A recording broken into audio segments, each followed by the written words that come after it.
tu palabra penetre y nos enseñes, y todo lo que oigamos en esta mañana sea de bendición para la fortaleza de nuestra fe, para nuestro crecimiento y nuestro desarrollo espiritual, Señor. Gracias por todos estos años, por todos los que han servido, por todos los que han colaborado, todos los que han ofrendado y apoyado tu obra.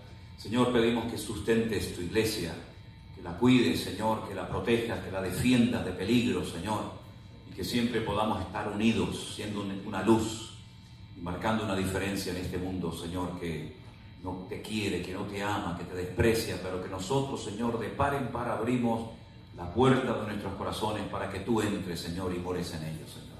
Gracias, Padre Santo, por tu palabra. Bendícela en esta mañana en el nombre de Jesús. Amén. Y amén, mis queridos hermanos.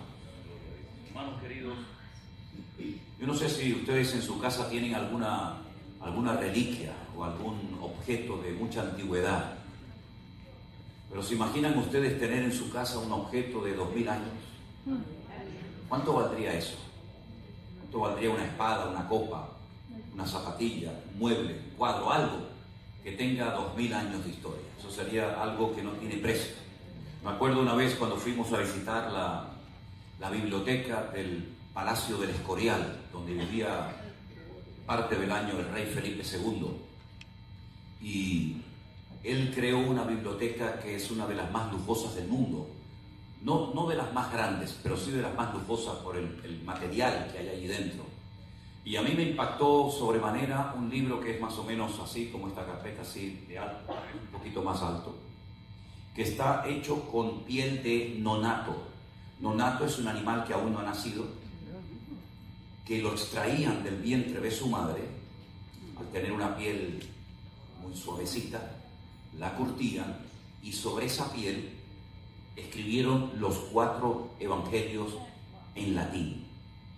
Pero la particularidad de ese libro es que no está escrito con tinta, sino con oro. Lo que cogían era una plancha de oro muy fina, de apenas unos milímetros, cortaban una letra y la colocaban sobre esa piel. Esa obra de arte tardó 50 años en terminarse. 50 años en terminarse, sobre piel, ya digo, de nonato. Por eso cuando vas a la biblioteca te vas a dar cuenta de que el libro no está así, sino está al revés, está con las páginas hacia afuera para que le dé aire y la piel no se pudra y se eche a perder. Tiene 7 kilos de oro en sus páginas. Mateo, Marcos, Lucas, Juan, 7 kilos de oro, 50 años en terminar la obra de arte en piel de nonato. Y se me dio por preguntar al guía, al que nos explicaba todo esto, ¿cuánto vale ese libro? Me dijo, no tiene precio. Es incalculable el precio. No hay ningún libro en el mundo que sea como este. Por lo tanto, puede costar lo que quieran pedir por él. Bueno, pues nosotros tenemos en nuestras manos todos los días auténticas reliquias. Porque la carta que yo voy a leer ahora la escribió nada más y nada menos que aquel hombre que conocemos como Saulo de Tarso o Pablo hace más de 2000 años. Lo cual quiere decir que es un privilegio el poder tener esta carta en nuestras manos, traducida a nuestros idiomas, para que podamos entender, para que podamos recibir la bendición que fluye a través de estas páginas de esta hermosa carta, que la escribió a un pastor. En la Biblia tenemos 3 cartas que no fueron escritas a iglesias, sino a pastores. Tenemos primera y segunda de Timoteo, que fue escrita a Timoteo, pastor de la iglesia en Éfeso, y tenemos una segunda carta pastoral que fue escrita a otro pastor que el apóstol Pablo lo dejó en la isla de Creta. Estos 2 jóvenes que acompañaron a Pablo durante años, el apóstol Pablo les pidió que se quedaran, uno en Éfeso y otro en la isla de Creta, para que le enseñaran a la iglesia, cuando Pablo se fuera de la misma, a cómo comportarse adecuadamente dentro de la iglesia. El apóstol Pablo dice que la iglesia es la columna y el baluarte de la verdad. Y un baluarte era una fortificación en forma pentagonal donde los romanos se refugiaban, donde las legiones romanas vivían y en momentos de urgencia y de tremenda necesidad salían a pelear contra el enemigo.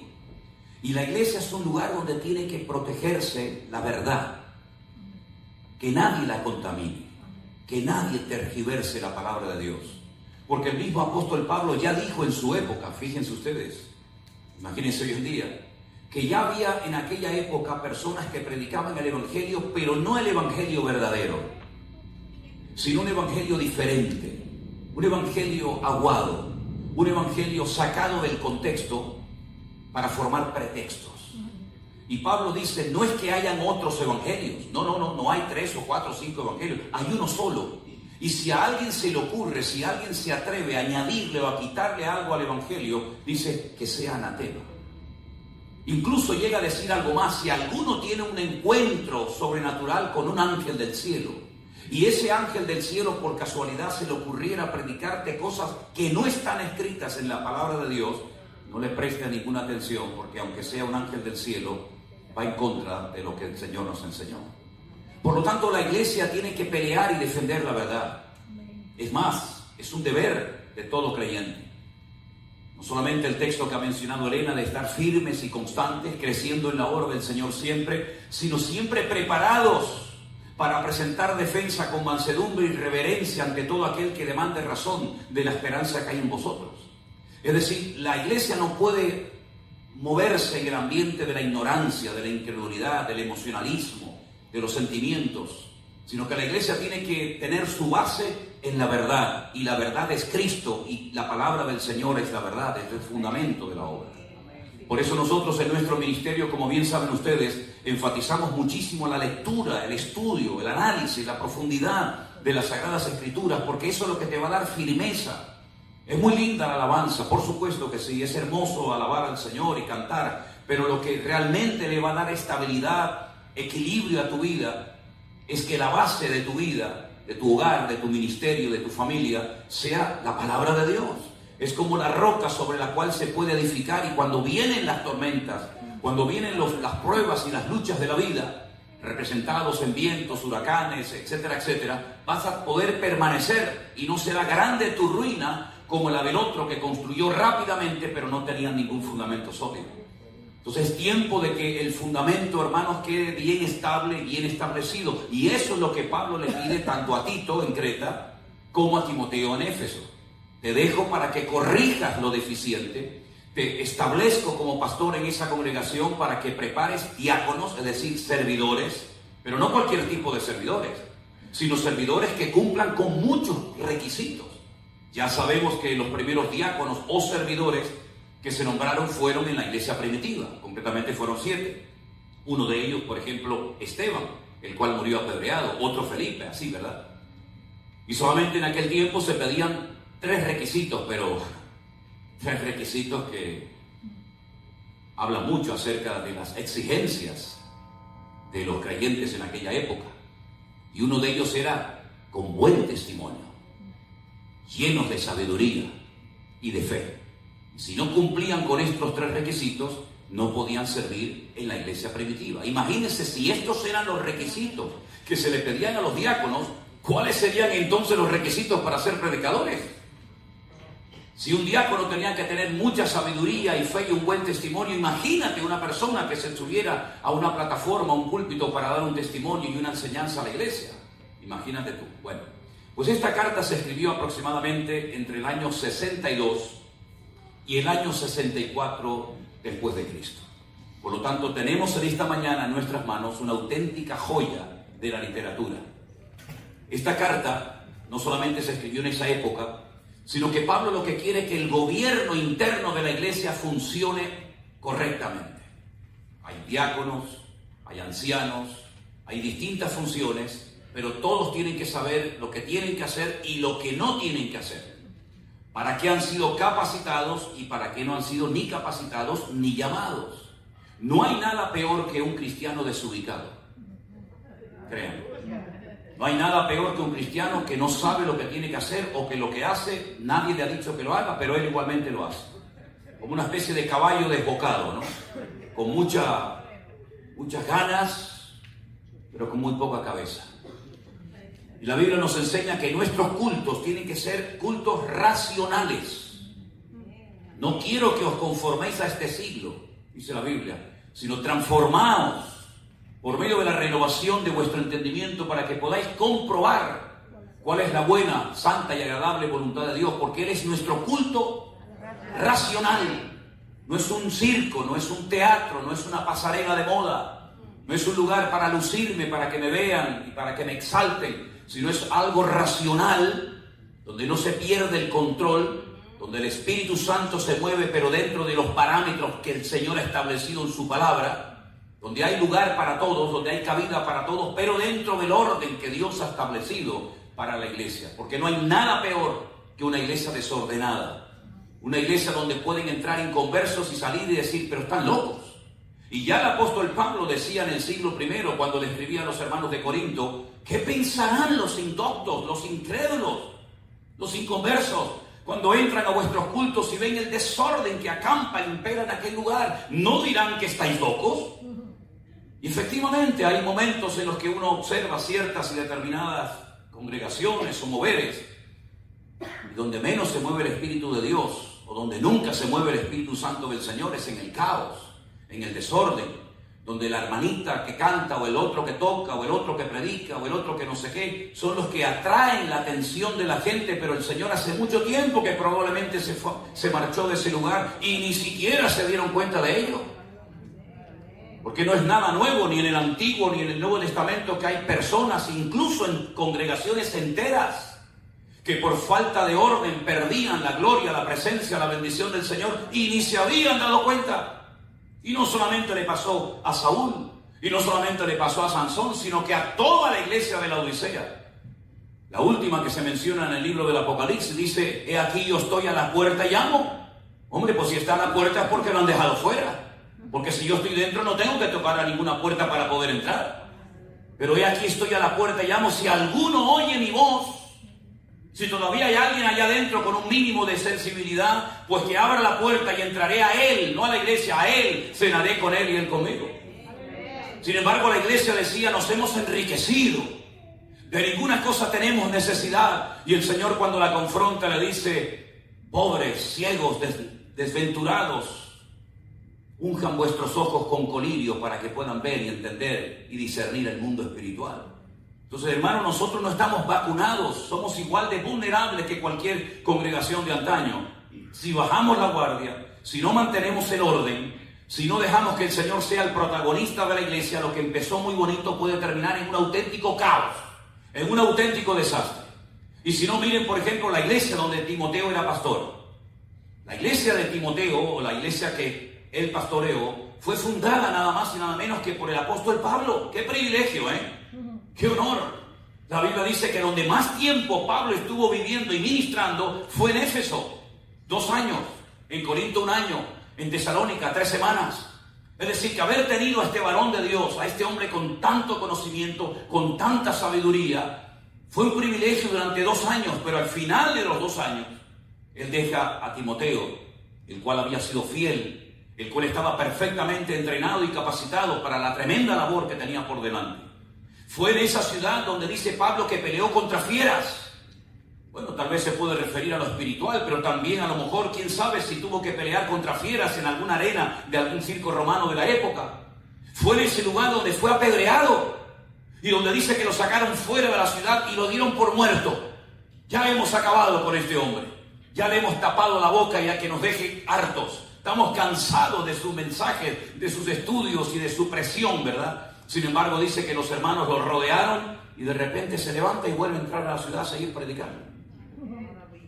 Una ciudad donde había un templo gigantesco a la diosa Diana, o Artemisa, o Afrodita, según la cultura. Era la misma. Y dice que por poco tienen que cerrar el templo donde iban miles de personas que eran adoradores de esa divinidad, de esa diosa pagana, debido a la cantidad de gente que se convertía.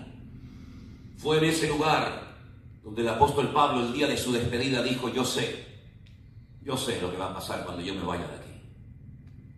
Yo sé que se levantarán de entre vosotros lobos. Están esperando su momento. Están ahí calladitos como mosquitas muertas. Pero yo sé que cuando yo me vaya de aquí van a aprovechar su momento. Y como lobos rapaces no van a perdonar el rebaño.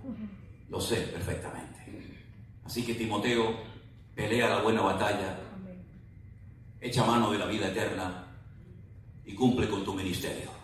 Porque Dios no te ha dado ni a ti ni a ningún creyente espíritu de cobardía, sino de amor, de poder y de dominio propio. Y predica la palabra a tiempo y fuera de tiempo. Y evita discusiones absurdas y ridículas de la falsamente llamada ciencia. Y así le da muchos consejos, porque la carta de Pablo a Timoteo, como también la carta de Pablo a Tito, son instrucciones para que sepa comportarse, para que sepa actuar frente a los falsos, frente a los hipócritas, frente a los falsos obreros, pastores y profetas que aparecieron mucho por allí. Porque no se olviden que de esta iglesia tenemos mucha información. Mira, tenemos en el libro de los Hechos, capítulo 19, cómo empezó. Tenemos una carta que fue escrita por Pablo a la iglesia de Éfeso. Tenemos un último mensaje a la iglesia de Éfeso en Apocalipsis, capítulo 2.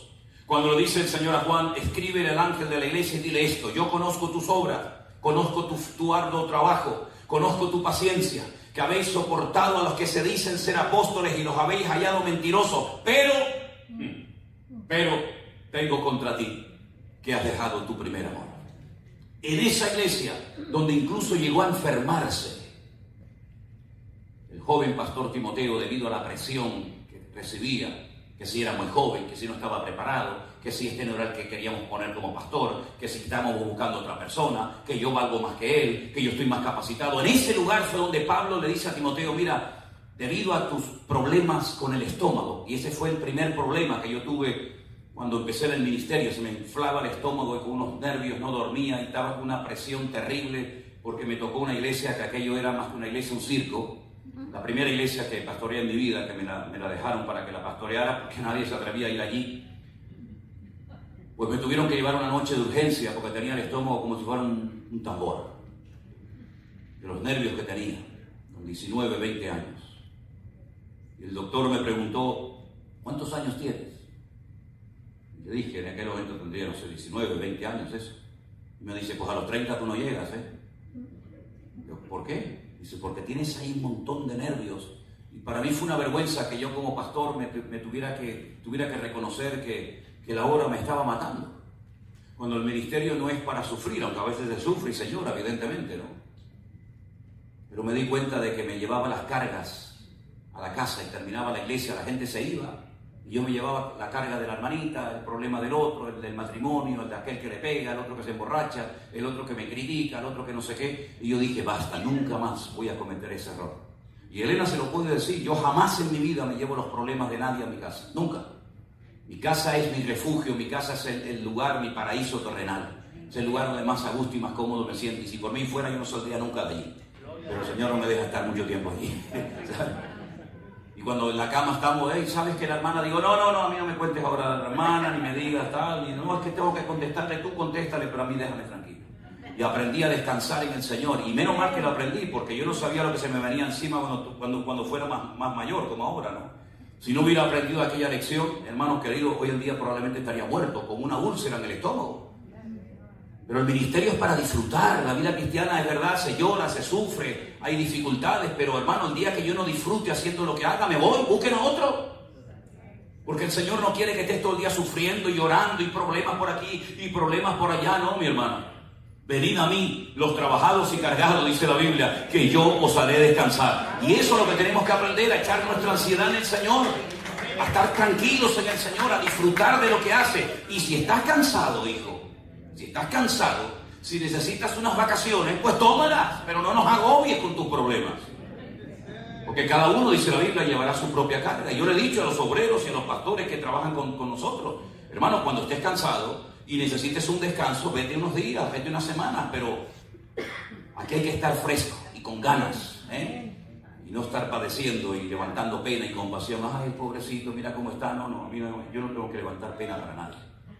Bueno, a Timoteo se le dijo algo que a lo mejor para ustedes es un escándalo, pero Pablo le dijo: mira, lo mejor que puedes hacer, te tomas un vasito de vino de vez en cuando, ¿viste? Un vasito, una botella, y así pues te calmas un poco. Y para el estómago, Elena dice para el estómago. Algunos tomaron tanto para el estómago que se lo perforaron. Se pongan un dedito de vino, pero no nos dicen un dedito así, ¿no? Claro. Bueno, venga conmigo al último capítulo de la carta de Pablo a Timoteo, capítulo 6, el versículo 3. Piedad y contentamiento se llama esta porción, qué interesante. Piedad y contentamiento, santidad y agradecimiento. 1 Timoteo capítulo 6, verso 3. Si alguno enseña otra cosa y no se conforma a las sanas palabras de nuestro Señor Jesucristo y a la doctrina que es conforme a la piedad, esta persona está envanecida, no sabe nada, delira acerca de cuestiones y contiendas de palabras de las cuales nacen envidias, pleitos, blasfemias, malas sospechas, disputas necias de hombres corruptos de entendimiento y privados de la verdad, que toman la piedad como fuente de ganancia. Apártate de los tales. Pero gran ganancia es la piedad o la santidad acompañada de contentamiento. Porque nada hemos traído a este mundo y sin duda nada podremos sacar. Así que teniendo sustento y abrigo, estemos contentos con esto. Porque los que quieren enriquecerse caen en tentación y lazo y muchas codicias necias y dañosas que hunden a los hombres en destrucción y perdición. Porque la raíz de todos los males es el amor al dinero, el cual codiciando algunos se extraviaron de la fe y fueron traspasados de muchos dolores. Hermanos queridos, lo primero que el apóstol Pablo le pide a Timoteo es que la doctrina, que no es negociable ni opinable, se mantenga tal como él la recibió.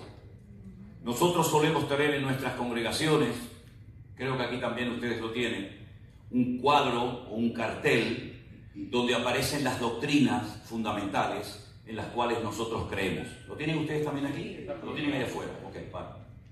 En todas nuestras congregaciones, cuando ustedes entran, van a ver, en esto creemos. Y esto no es para que la gente haga una especie de votación, sino esto es lo que creemos. Le guste o no, esto es lo que creemos. Y por tener más gente no vamos a quitar una o dos doctrinas, sino que esto es lo que creemos.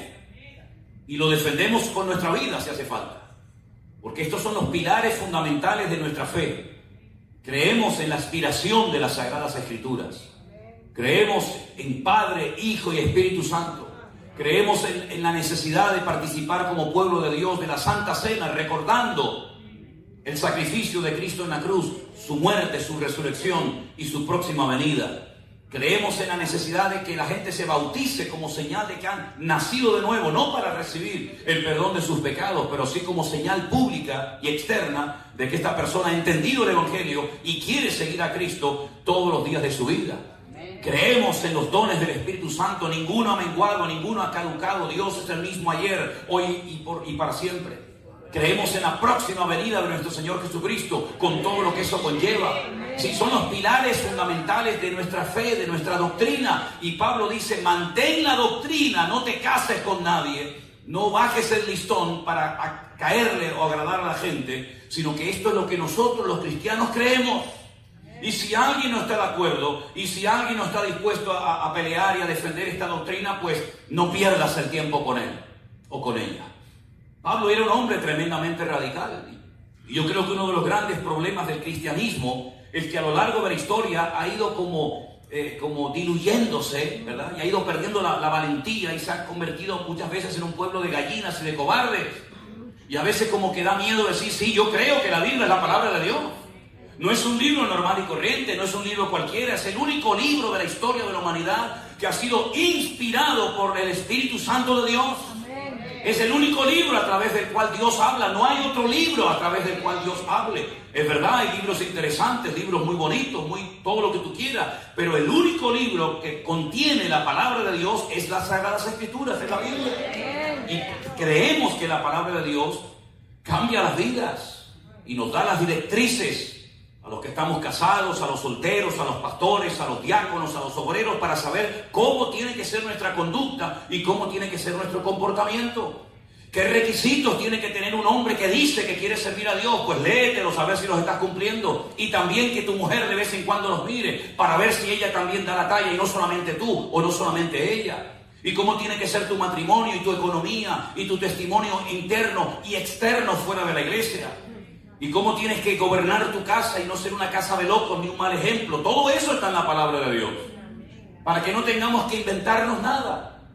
Porque el reino de los cielos es sinónimo de gobierno de Dios. Y el gobierno de Dios se mueve en el orden, no en el caos. Y por eso Pablo le dice, esta es la doctrina. Esto es lo que creemos. Y no pierdas el tiempo con gente que viene a buscar siempre, ¿verdad? Bueno, sí, pero ¿y por qué tal? No pierdas el tiempo. Hermanos queridos, en esta congregación esto es lo que se cree. Es que yo no creo que los dones del Espíritu Santo hoy en día se ven. Pues búsquese otra iglesia, querido. En esta iglesia creemos que todos los dones del Espíritu Santo están en pleno funcionamiento. Como me dijo una vez un pastor, pero es que yo nunca he visto algunos dones moverse. Bueno, yo tampoco he visto nunca Júpiter y creo en Júpiter, querido.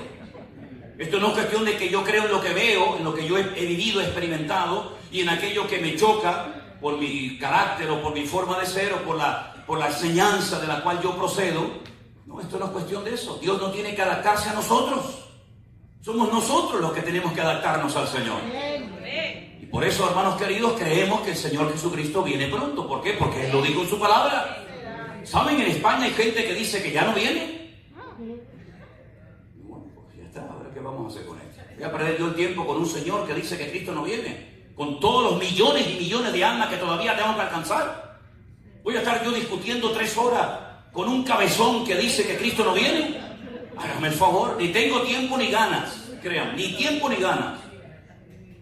¿Cuántas veces por dedicar demasiado tiempo a una persona que no quiere cambiar, hemos perdido la oportunidad de poder ministrar y bendecir a gente que sí iban en serio con el Señor, pero que a lo mejor pasaban desapercibidos porque no se atrevían a preguntar por su carácter, por su timidez o por lo que fuera, ¿verdad? Hay creyentes que dicen que el milenio no existe, que eso es algo simbólico. Hay iglesias en España que dicen que la Santa Cena no hay que practicarla, que eso es simbólico. Y el bautismo tampoco hay que practicarlo, todo eso es simbólico. Entonces comenzamos a quitar y a quitar y a quitar y al final nos quedamos con 3 páginas de la Biblia. Hermano, aquí se queda todo o nada. No es lo que me gusta, no es lo que entiendo, es lo que ha dicho el Señor en su palabra. Y claro, hay personas que a lo mejor buscan otro tipo de congregación, otro tipo de enseñanza, de doctrina. Bueno, yo me doy cuenta que ustedes aquí en los Estados Unidos tienen iglesias por todas las partes, por todas las esquinas. Como lo dije ayer en el mensaje cuando estuvimos en aquella iglesia, ¿dónde era aquello? Bueno, que sí, bueno. 6 o 7 iglesias por el camino. Iglesia de Dios, la iglesia pentecostal, la iglesia de Cristo, la iglesia de esta, la iglesia del otro. Aquí hay para dar y vender. Está el McDonald's, está el Taco Bell, está... Igual, ¿no? Igual el circo variopinto religioso es realmente increíble, ¿no? Bueno, hermanos queridos, pues gracias al Señor, si usted no se encuentra a gusto aquí, a lo mejor se encuentra a gusto en la otra, y si no se encuentra a gusto en ninguna de Miami o de la Florida, pues lo más seguro es que a lo mejor hasta usted se haga pastor, ¿no? Que es lo que suele hacer. Me monto una iglesia y yo me lo guiso y yo me lo como como Juan Palomo, ¿no? Hermanos queridos, el apóstol Pablo decía a Timoteo, Timoteo, yo te he puesto ahí, pero no para que te coman. Yo te he puesto ahí para que seas valiente y cumplas con tu llamado y con tu ministerio. Pelea la buena batalla, porque como dije ayer, hay malas batallas que mejor no te metas. Echa mano de la vida eterna, confía en el Señor, agárrate a Él, porque la fe que tienes es un don maravilloso. Y quiero recordarte, le decía Pablo a Timoteo, que la fe que habita ahora en ti, que por cierto es una fe genuina, una fe probada, una fe sin máscara, como dice una versión de la Biblia en alemán, una fe sin máscara, una fe genuina, verdadera, bíblica. Primeramente esa fe la tuvo tu abuela Loida, te lo recuerdo, Y tu abuela Loida le traspasó esa fe a tu madre Eunice. Y estoy seguro que ahora esa fe también habita en ti. Es una fe, es un conocimiento, es una experiencia que se ha traspasado de generación en generación. Podríamos decir, ¿verdad? La abuela, la mamá y el hijo. Es como en el Antiguo Testamento, Abraham, Isaac y Jacob. No empezaba y terminaba todo con el papá, con el receptor de la promesa, sino que eran capaces de transmitir la enseñanza y la fe y el conocimiento y el amor y la devoción al Señor de generación en generación. Y eso es lo que tenemos que hacer en nuestras congregaciones. Ocuparnos también en los más pequeños.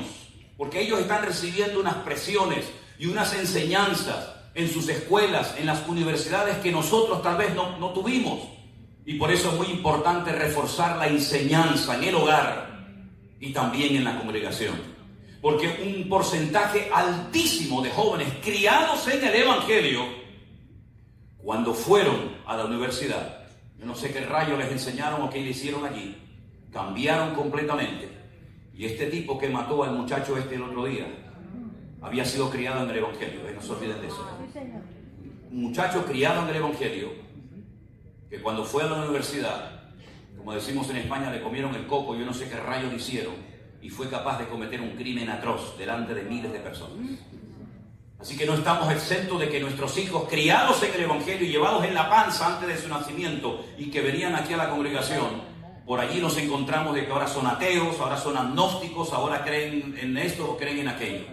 Hermanos queridos, el diablo está tratando de robarnos uno de los tesoros más hermosos que tenemos en nuestras congregaciones, que es la juventud, la adolescencia y los niños.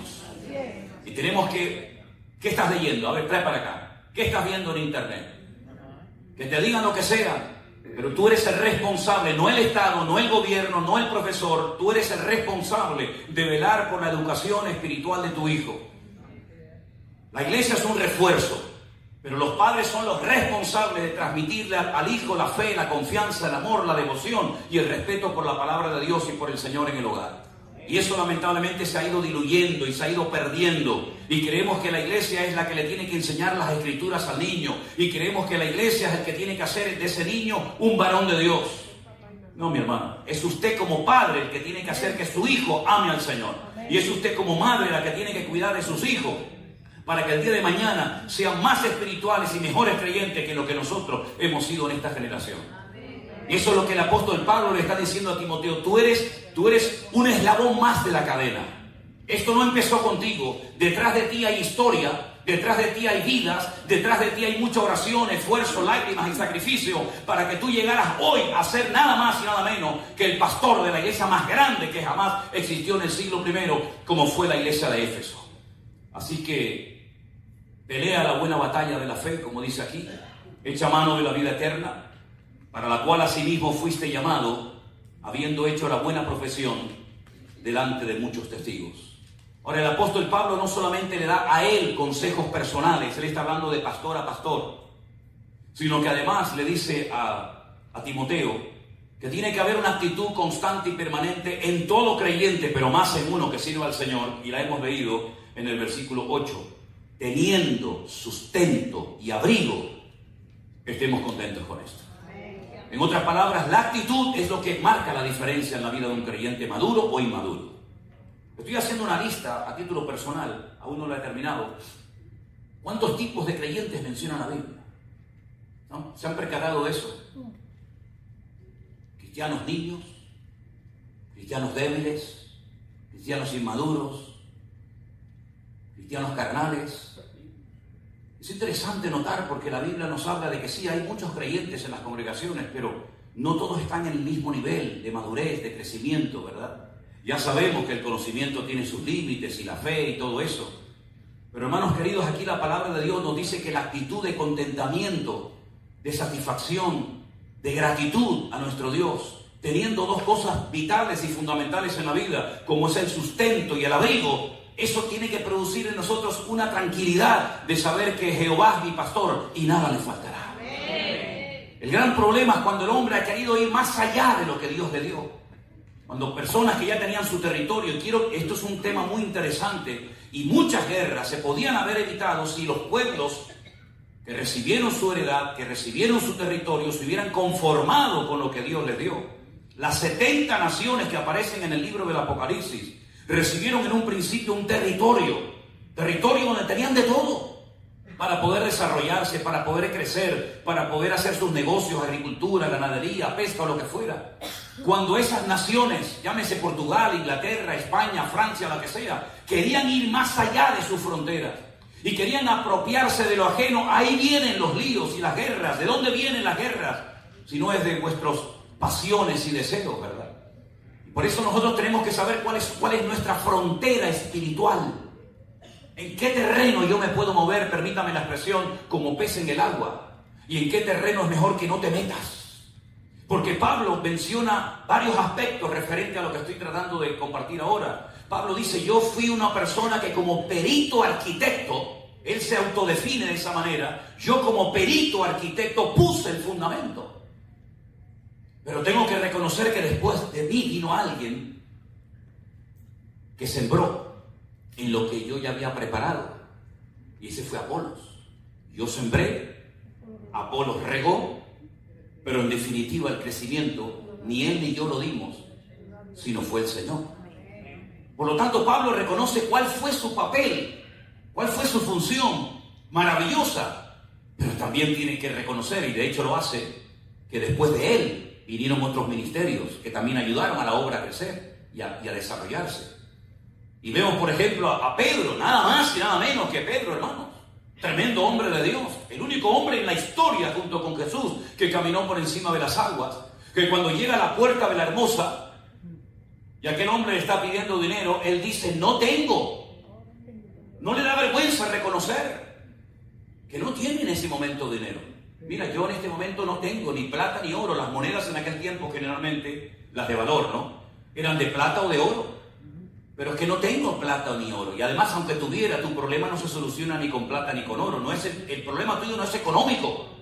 El problema tuyo trasciende la economía. Pero lo que tengo, te lo voy a dar. En otras palabras, qué importante saber lo que tenemos para poder servir al Señor y al cuerpo de Cristo. Pero para mí aún es más importante saber y reconocer lo que no tengo. Porque no, yo canto, yo toco, yo predico, sí, ya sabemos que tú eres un crack, un fuera de serie. Pero ¿sabes lo que no tienes? Ese es el gran problema de muchos. Que creen que pueden hacer de todo. Y Dios tiene la obligación y el deber de respaldarle en todo lo que hagan. Y Dios le dijo a Josué, desde hasta. Ojo, desde hasta, no te vayas del hasta ni desde el este, porque entonces vas a meter la pata. ¿Por qué devolvió la península del Sinaí Israel en la guerra de los 6 días? ¿Por qué la devolvió si la había conquistado? Porque el Señor no le prometió la península del Sinaí al pueblo de Israel. Le dijo, desde aquí hasta allá. Y este territorio yo no te lo he entregado, por lo tanto devuélveselo a los egipcios. Y lo tuvo que devolver. Y es muy importante que tú, a lo largo de tu vida, y esta iglesia, sepa cuál es el límite que el Señor nos ha dado. Y en ese territorio Dios te va a bendecir y Dios te va a respaldar. Pero no te salgas, No te salgas porque vas a perder dinero, vas a perder tiempo, vas a ilusionar a la gente con cosas que no son de Dios. No, pero es que la iglesia de al lado la hizo, sí, ellos sí, pero tú no. Porque tú no tienes que imitar a la iglesia de al lado. Tú no tienes que imitar a los pastores, tú no tienes que importar un método de Colombia, de Corea, de América o de donde sea y traerlo aquí para que funcione y crezca la iglesia. Es que Dios no es un Dios de métodos. Dios es un Dios de relación personal. Y a uno le dijo, tú vas a morir en la cruz y de esa manera me vas a glorificar a mí. Pero tú te vas a quedar hasta que yo venga. Y uno dice, pero si los dos eran discípulos, sí, pero el proyecto de Dios para Pedro era diferente al plan de Dios para la vida de Juan.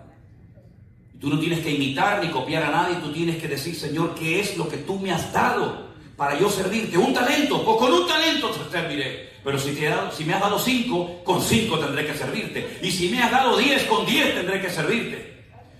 Por lo tanto, ni se tiene que sentir inferior el que recibió 1, ni superior a nadie el que recibió 10, sino que cada uno conforme a su capacidad ministra en el cuerpo de Cristo, pero al fin y al cabo el crecimiento y la honra se la lleva siempre el Señor. Y el Señor le dice a Timoteo, cumple con tu llamado, no con el llamado de Tito, no con el llamado de Priscila y Aquila, no con el llamado de Silas o de Bernabé, sino cumple con tu llamado y cumple con tu ministerio. No vivas 2 vidas al mismo tiempo, porque no se puede vivir 2 vidas al mismo tiempo. Tú tienes que descubrir para qué te capacitó, para qué te llamó el Señor y en qué área Dios te va a usar. Y en ese área Dios te va a bendecir y respaldar. Pero como te salgas de ese marco, de esos parámetros que yo establezco para tu vida va a ser un auténtico desastre, que es lo que lamentablemente hemos visto muchas veces, ¿verdad? apóstol Pablo le dice a Timoteo que la raíz de todos los males es el amor al dinero, el materialismo. Fíjense hasta qué punto el dinero a lo largo de la historia fue algo tan poderoso que se utilizó para cosas tremendamente destructivas como guerras y tantas cosas, ¿verdad? Pero los griegos, que lo adoraban todo, llegaron incluso a levantar un altar, que Pablo lo conoció y lo visitó en el Areópago, en Atenas.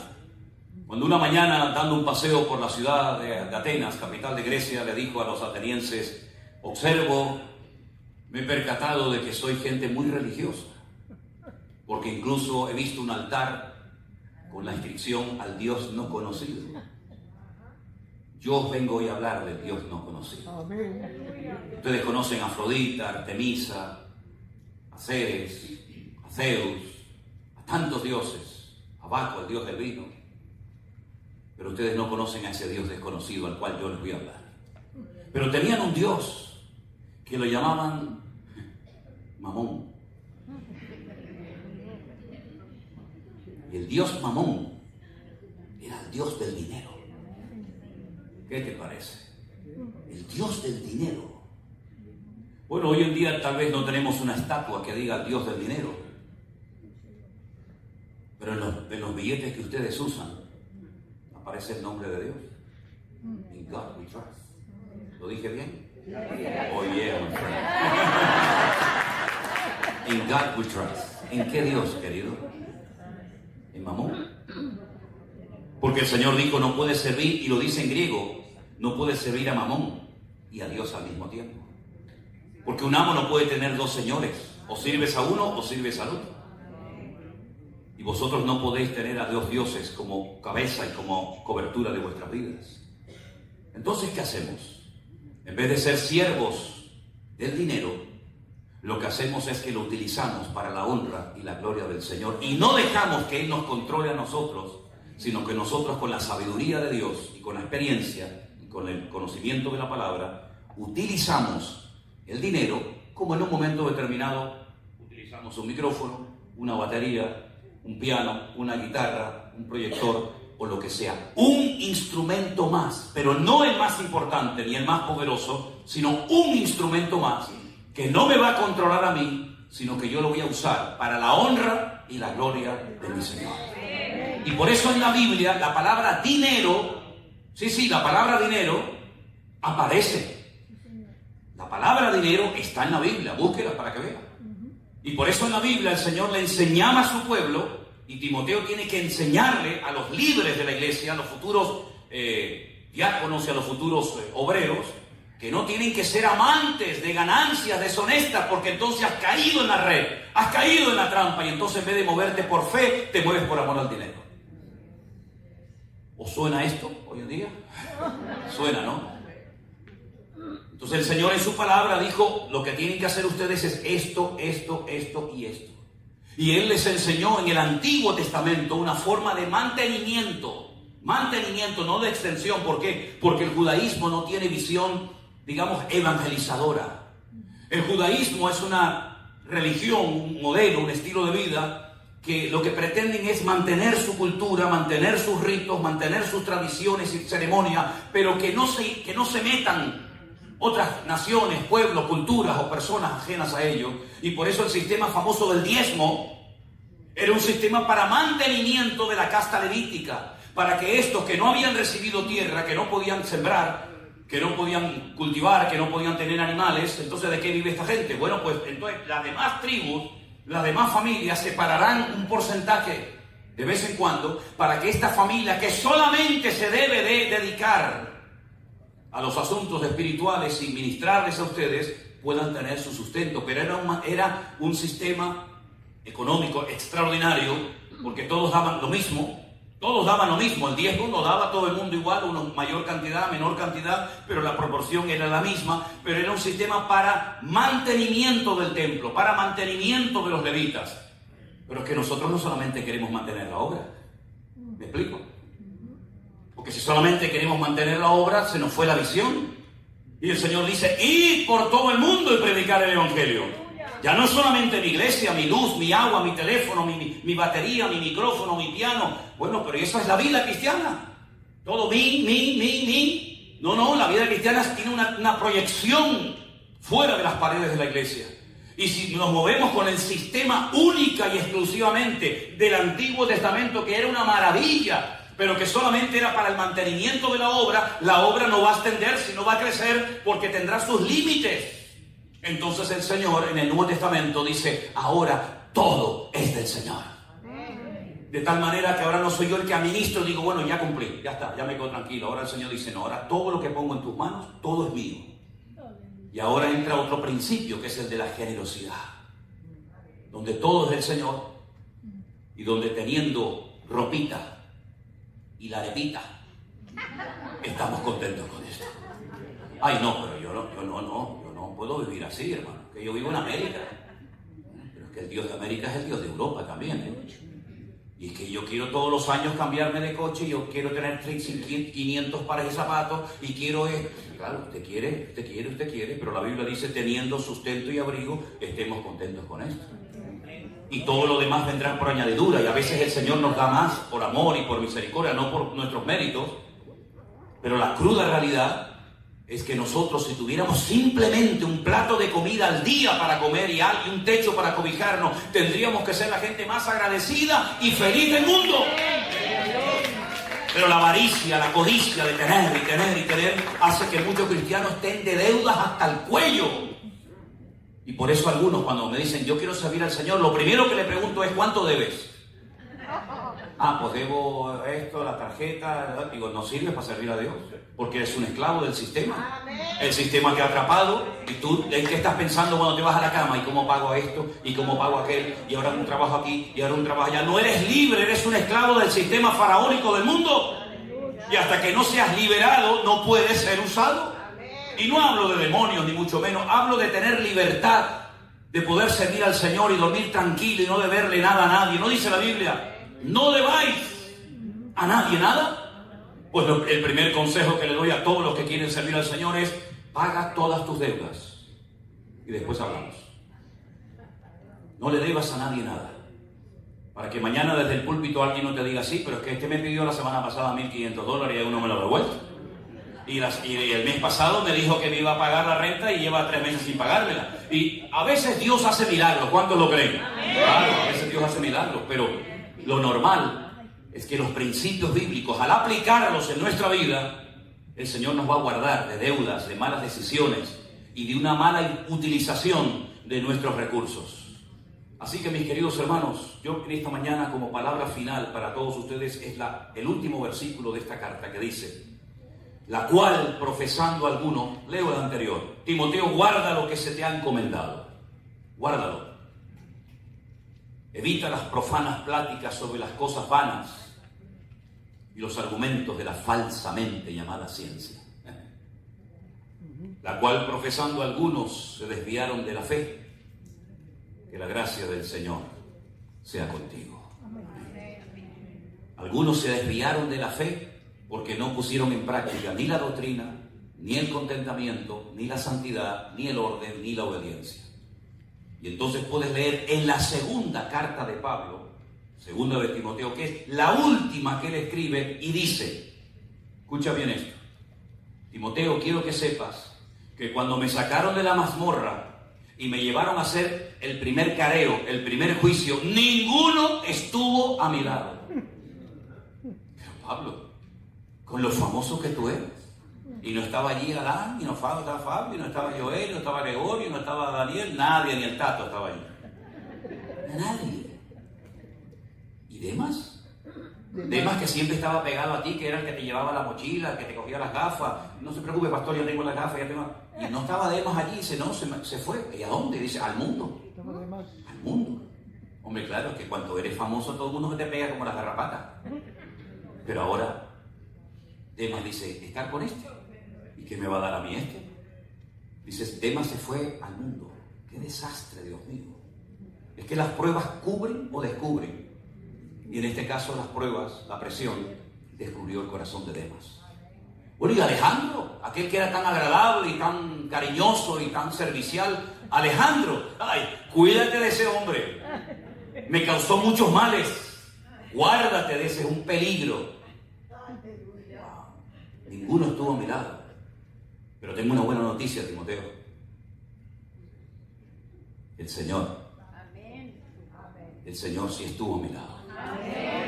Y me dio fuerzas, y pude predicar la palabra de Dios y me guardó del león, del diablo, de Satanás.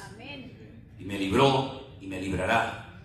Y terminaré mis días diciendo: he peleado la buena batalla, he acabado la carrera, he guardado la fe. Me han abandonado todos en el momento más duro y difícil de mi vida, pero el Señor, que dijo: estaré contigo todos los días hasta el fin del mundo, no me abandonó.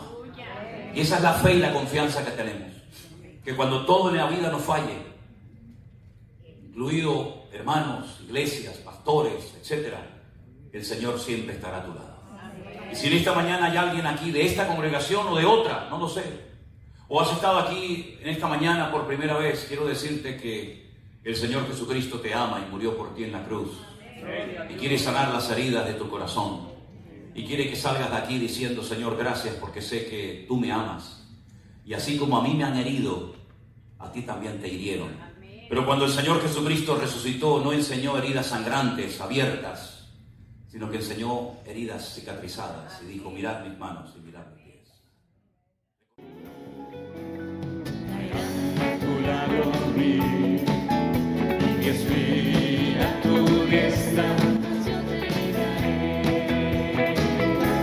y te guardaré. Cuán grandes todos, cuán grandes son tus obras, profundos tus pensamientos, no hay nadie como tú. Caerán a tu lado mí, y mi espíritu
vamos a hablar de un personaje llamado Hillel.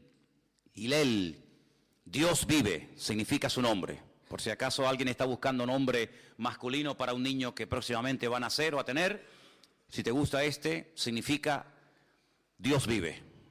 Hillel, Hay, vive el Dios. Primero de Reyes 16:34. ¿Lo tenéis? En su tiempo,